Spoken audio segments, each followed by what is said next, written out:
being depressed since I was 9 years old. Started drinking when I was 13 years old, and I was doing drugs. I dropped out of school, and I started hearing voices when I was 18 years old. I tried to commit suicide. I didn't know I had bipolar disease. I feel like I lost my self-esteem. I feel like I lost my manhood, because I thought all men should work.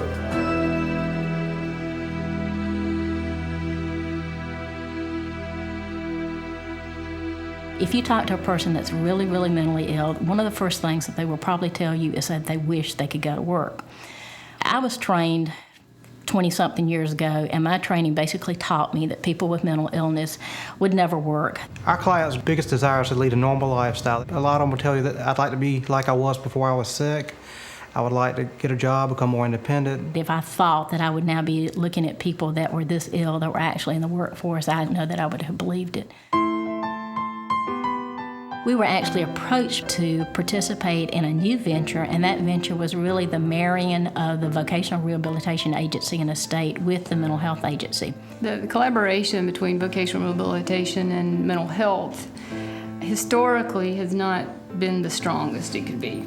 Our mission is to assist people to recovery. Our mission is to enable eligible South Carolinians with disabilities to prepare, achieve, and maintain competitive employment. Recovery in mental health means putting people into the workforce. It means assisting them in maintaining jobs. And you look at another state agency over here, that is their total mandate is to find people jobs. That's your common denominator. There's a strong belief in mental health now that work is extremely important in the recovery of the person to be able to live an independent, fulfilling life. And that blends in so beautifully with what we've been trying to do. The supportive employment model out of Dartmouth kind of put all that together for us. You actually get with a client, you actually talk to them, you look at all kinds of things that have been important to them in life, and talk about what is it that you think you'd like to do. What Dartmouth has really brought to the table is they have some evidence, they have done some research. Johnson & Johnson took that information and provided us with some funding and some technical support as well to be able to carry these concepts out in a framework within which to work. Through interviewing Scott and doing our employment assessments on Scott, the job that would best suit him and his preferences would be one that works outside in a garden-type setting. We have a local open-air market called the Rustic Market, and without knowing anyone, I stopped by and went in and talked with Carolyn Sigmund, the owner. I wanted to go back to work because it takes my mind off my negative things. Like, I don't have to worry about thinking about my hearing voices and stuff like that. At first we thought, well, no, I don't think that we will go with this. And then talking a little bit more, we thought, well, why not?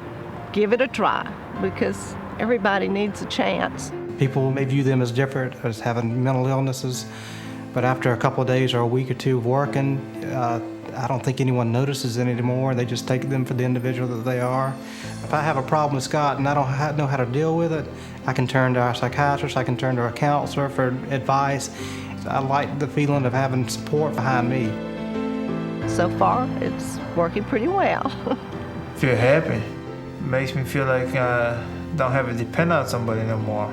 No matter what we do with medicine, sometimes the most powerful thing is getting a person back into what they consider an environment that everybody else operates in, a normal environment. And I think we've all determined now that when the person says they're ready, that's when we want to get them out there and find a job. I didn't know a lot of people with mental illness can get a job. Because a lot of people, I thought they wouldn't hire you. But look at me now, I got a job now.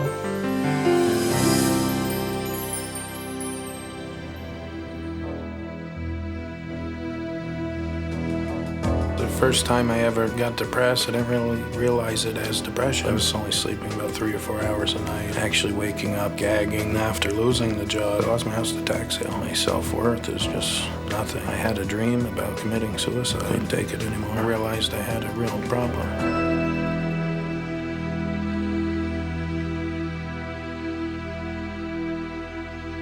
We have a family history of bipolar, and so he and I and our sister dealt with it growing up.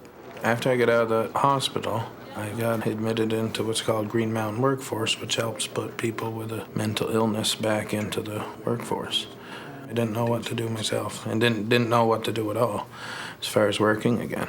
We're looking to see if they can find competitive work, not something that we create for them. Many of my patients' goal is working, And it is very beneficial for my patients when they're ready to be getting up to go to work. And the therapeutic part is that they meet and attain their goals. We want our patients to succeed. So we aren't pushing people in the community who we think are going to harm themselves or someone else. That's the last thing that we want. The risks are there, but the rewards and benefits are there. People that thought they would never ever work are going to work, are loving it, are making money, are making friends, are coming out of their shells. The programs helped me at a time when I needed it the most, and I really don't feel I could have done it without having the support. Supported employment is good for patients. Hopefully just enough support, not too much, not too little, and it's really up to us to provide the support to help them to do it. I think a lot of it comes from the leadership of both vocational rehabilitation and the Department of Mental Health. Not what's good for voc rehab, not what's good for mental health, but what's good for this particular population that we're working with. When you have a job and you're part of a team, that kind of acceptance, that kind of joinness with other people is a huge step in the recovery process. The support he got really helped him realize he has a lot of strengths, and it's okay to ask for help, and it's okay to work with the illness. Matt can handle pretty much any job we give him. We usually just keep an eye and make sure everything's going the way that we want it to, but Matt's a very good worker. He has a very good knowledge base, and he does a great job. Working is a lot more than just getting the money. It's a sense of self-worth. It's getting into the community. It's proving things to yourself and to others that you can do these things. Dignity. People gain dignity through feeling like they contribute and that they're pulling their weight. We are at our best when we work with people who are hopeless, and we stick with it. This is all about respecting people and helping people get where they want to be in life. And if you approach it from that, then I can't imagine an argument for not doing it. I'm proud of myself in that way, that I've gained knowledge and respect for myself to say, yeah, I can work with this illness.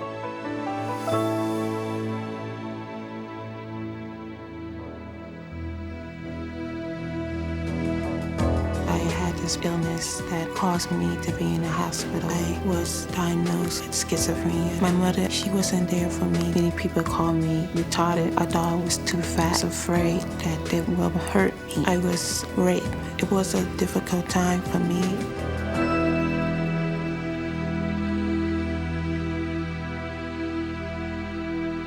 I met Yvonne about 3 years ago. She was referred to me by her counselor here at Capital Region Mental Health Center. And she wanted to work. Here, I knew in my mind I could get a job. Nothing could stop me from getting a job. Most consumers are saying, I want to feel like I have a life, that I have interests, and that's respected and understood. And I think in the mental health system, that has not been the case for many, many years. It's starting to change. Supported employment here at Capital Region is based on the Dartmouth Johnson & Johnson model, which is the individual placement and support model. It's a collaboration between our agency, Department of Mental Health and Addiction Services, and the Bureau of Rehabilitation Services here in Connecticut. The key component of it is clinical integration, which means that the vocational staff actually are part of the clinical team. You need to talk together, because what sounds so simple as the word, well, we're all committed to employment, when it comes down to the practicalities of what we mean in employment, all of a sudden it becomes clear that we mean fundamentally different things sometimes. It's always a little bit rough in the beginning because clinical staff don't understand why this vocational person is in the room and sitting at the table with us. But once there's a success, once a client gets a job and they start to see the transformation, that their client is actually happier, they end up getting sold on this model too. You can tell the difference between before she felt like I'm a client, I'm a patient. That's the way she identified herself. Right now she identifies herself like any other young person that goes out to work in the morning. Now that I have a job, I feel like I'm on top of the world. She's been working in TJ Maxx and just doing a very good job. Yvonne is a very dependable person. She's one of the people that we always know that she's going to be here and she's going to be on time, which is great. She's very friendly, has a very positive attitude. She kind of blends into our family. What I like to do with my paycheck is saving up or go to a movie, go to stores. She still loves to buy things for her kitchen. I like to work. I like to bake, and I like to eat. Your challenge is, how do I help this person be successful both individually and socially in the environment that we share together? Other programs, they support for a small period of time. The difference with IPS is that we're always there. So you're really partnering with the employer. You're really saying, I'm your friend in this. I'm here to support you just as much as support Yvonne. I'm going to help you out too. You want to take the chance. Definitely take the chance. You don't know what kind of person you're going to get until you try. If we can see more projects like Johnson & Johnson bringing this to the front, it's going to really change the way things are done. You see those people that they are working, and that's the biggest satisfaction you can have. I know deep down inside I was going to make it. I will do something with my dreams.